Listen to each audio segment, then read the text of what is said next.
ಓಂ ಶ್ರೀ ಗುರುಭ್ಯೋ ನಮಃ. ಫ್ರೆಂಡ್ಸ್, ಎಲ್ಲರಿಗೂ ನಮಸ್ಕಾರ. ಪ್ರೀತಿಯ ಮಕರ ರಾಶಿಯವರೇ, ಶನಿದೇವನ ವಿಶೇಷ ಅನುಗ್ರಹ, ದಶಕಗಳ ಕಷ್ಟಕ್ಕೆ ಈಗ ಅಂತ್ಯ. ನಿಮ್ಮ ಜೀವನದಲ್ಲಿ ಅದೃಷ್ಟದ ಪರ್ವ ಆರಂಭ ಆಗುತ್ತೆ. ಫ್ರೆಂಡ್ಸ್, ನಿಮಗೆಲ್ಲರಿಗೂ ನಮ್ಮ ಚಾನಲ್ಗೆ ಸ್ವಾಗತ. ಇಂದಿನ ಈ ವಿಶೇಷ ವಿಡಿಯೋದಲ್ಲಿ ನಾವು ರಾಶಿ ಚಕ್ರದ 10ನೇ ರಾಶಿಯಾದ ಶ್ರಮಜೀವಿಗಳ ರಾಶಿ ಅಂತಲೇ ಕರೆಸಿಕೊಳ್ಳುವ ಮಕರ ರಾಶಿಯವರ ಜೀವನದಲ್ಲಿ ನಡೆಯಲಿರುವ ಅದ್ಭುತ ಬದಲಾವಣೆಗಳ ಬಗ್ಗೆ ಚರ್ಚಿಸಲಿದ್ದೇವೆ. ಕಳೆದ ಹಲವು ವರ್ಷಗಳಿಂದ ನೀವು ಅನುಭವಿಸುತ್ತಿದ್ದ ಏರಿಳಿತಗಳು ಮತ್ತು ಮಾನಸಿಕ ಒತ್ತಡಗಳಿಗೆ ಈಗ ಮುಕ್ತಿ ಸಿಗುವ ಕಾಲ ಅನ್ನೋದು ಬಂದಿದೆ. ಶನಿ ಮಹಾತ್ಮನ ಕೃಪೆಯಿಂದ ನಿಮ್ಮ ಬದುಕಿನಲ್ಲಿ ಹೊಸ ಬೆಳಕು ಅನ್ನೋದು ಮೂಡಲಿದೆ. ಕಠಿಣ ಪರಿಶ್ರಮ ಮತ್ತು ವೃತ್ತಿ ಜೀವನ.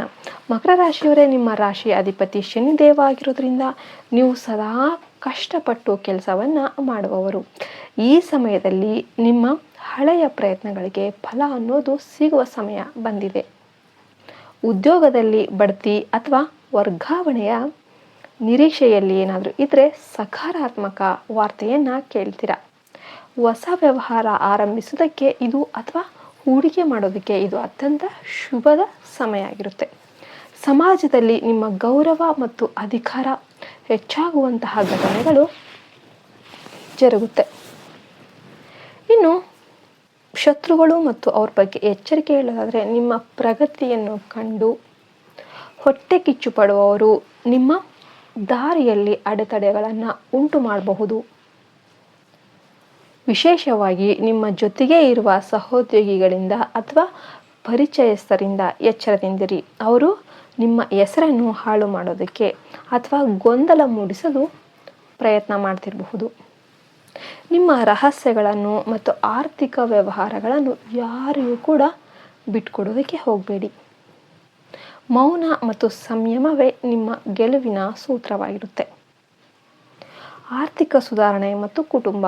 ಹಣಕಾಸಿನ ಸ್ಥಿತಿ ಹಂತ ಹಂತವಾಗಿ ಸುಧಾರಿಸುತ್ತೆ. ಹಳೆಯ ಬಾಕಿ ಉಳಿದಿದ್ದ ಹಣ ಅಥವಾ ಪಿತ್ರಾರ್ಜಿತ ಆಸ್ತಿಯ ಗಲಾಟೆಗಳು ಬಗೆಹರಿದು ನಿಮ್ಮ ಪರವಾಗಿ ತೀರ್ಪು ಬರುವ ಸಮಯ ಬಂದಿದೆ. ಕುಟುಂಬದಲ್ಲಿ ಇದ್ದ ಭಿನ್ನಾಭಿಪ್ರಾಯಗಳೆಲ್ಲವೂ ಕೂಡ ದೂರವಾಗಿ ಶಾಂತಿ ಅನ್ನೋದು ನೆಲೆಸುತ್ತೆ. ಪ್ರೀತಿಯ ವಿಷಯದಲ್ಲಿ ವೃಶ್ಚಿಕ ರಾಶಿಯವರಿಗೆ ಅದೃಷ್ಟ ಅನ್ನೋದು ಕಾದಿದೆ. ಇನ್ನು ಸಂಗಾತಿಯೊಂದಿಗೆ ನೀವು ಪ್ರವಾಸ ಕೈಗೊಳ್ಳುವ ಯೋಗ ಕೂಡ ಇದೆ. ಮಕ್ಕಳ ವಿದ್ಯಾಭ್ಯಾಸದ ಬಗ್ಗೆ ಇದ್ದ ಎಲ್ಲ ಚಿಂತೆಗಳು ದೂರವಾಗುತ್ತೆ. ಇನ್ನು ದೈವಿಕ ಪರಿಹಾರಗಳು ಮತ್ತು ವಾಸ್ತು. ನಿಮ್ಮ ಶಕ್ತಿಯನ್ನು ಹೆಚ್ಚಿಸಿಕೊಳ್ಳೋದಕ್ಕೆ ಈ ದೈವಿಕ ಕ್ರಮಗಳನ್ನು ನೀವು ಪಾಲಿಸಬೇಕಾಗುತ್ತೆ. ಪ್ರತಿ ಶನಿವಾರ ಶನಿದೇವನ ದೇವಸ್ಥಾನಕ್ಕೆ ಭೇಟಿ ನೀಡಿ ಎಳ್ಳೆಣ್ಣೆ ದೀಪವನ್ನು ಹಚ್ಚಿ ಓಂ ಶಂ ಶನೇಶ್ವರಾಯ ನಮಃ ಅಂತ ಈ ಮಂತ್ರವನ್ನು 108 ಬಾರಿ ಜಪ ಮಾಡಿ.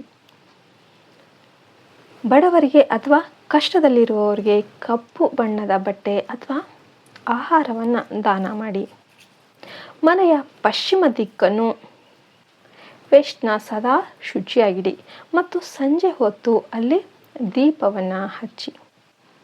ಇನ್ನು ಆರೋಗ್ಯದ ಬಗ್ಗೆ ಹೇಳೋದಾದರೆ, ಮಕರ ರಾಶಿಯವರಿಗೆ ಮೊಣಕಾಲು ನೋವು ಅಥವಾ ಮೂಳೆಗಳಿಗೆ ಸಂಬಂಧಿಸಿದ ಒಂದು ಸಣ್ಣ ಸಣ್ಣ ಸಮಸ್ಯೆಗಳು ಕಾಣಬಹುದು. ಬೆಳಿಗ್ಗೆ ಸೂರ್ಯನ ಬೆಳಕಿನಲ್ಲಿ ಸಮಯ ಕಳೆಯೋದು ಮತ್ತು ಹಸಿರು ತರಕಾರಿಗಳನ್ನು ತಿನ್ನೋದು ತುಂಬಾ ಇಂಪಾರ್ಟೆಂಟ್ ಆಗಿರುತ್ತೆ. ಇವೆಲ್ಲವೂ ಕೂಡ ನಿಮ್ಮ ಆರೋಗ್ಯಕ್ಕೆ ಪೂರಕವಾಗಿರುತ್ತೆ. ಇನ್ನು ಅತಿಯಾದ ಆಲೋಚನೆ ಬಿಟ್ಟು ಸರಿಯಾದ ಸಮಯಕ್ಕೆ ವಿಶ್ರಾಂತಿಯನ್ನು ಪಡೀರಿ. ಇನ್ನು ಕೊನೆಯದಾಗಿ ಹೇಳೋದಾದರೆ, ಮಕರ ರಾಶಿಯವರೇ, ತಾಳ್ಮೆಯಿಂದ ಇರಿ. ಕಾಲ ಈಗ ನಿಮ್ಮ ಪರವಾಗಿ ತಿರುಗ್ತಾ ಇದೆ. ಈ ಮಾಹಿತಿ ನಿಮಗೆ ಉಪಯುಕ್ತ ಆಯಿತು ಅನಿಸಿದರೆ ವಿಡಿಯೋಗೊಂದು ಲೈಕ್ ಕೊಟ್ಟು ಜೈ ಶ್ರೀರಾಮ್ ಅಂತ ಕಮೆಂಟ್ ಮಾಡಿ ಮತ್ತು ನಿಮ್ಮ ಮಕರ ರಾಶಿಯ ಫ್ರೆಂಡ್ಸ್ ಜೊತೆ ಈ ವಿಡಿಯೋವನ್ನು ಹಂಚಿಕೊಳ್ಳಿ. ಇಂತಹ ಇನ್ನಷ್ಟು ಮಾಹಿತಿಗಾಗಿ ನಮ್ಮ ಚಾನಲ್ನ ಸಬ್ಸ್ಕ್ರೈಬ್ ಮಾಡಿ. ಜೈ ಹಿಂದ್, ಜೈ ಭಾರತ್ ಮಾತೆ, ಹರಿ ಓಂ ತತ್ಸತ್, ಸರ್ವೇ ಜನ ಸುಖಿನೋ ಭವಂತು.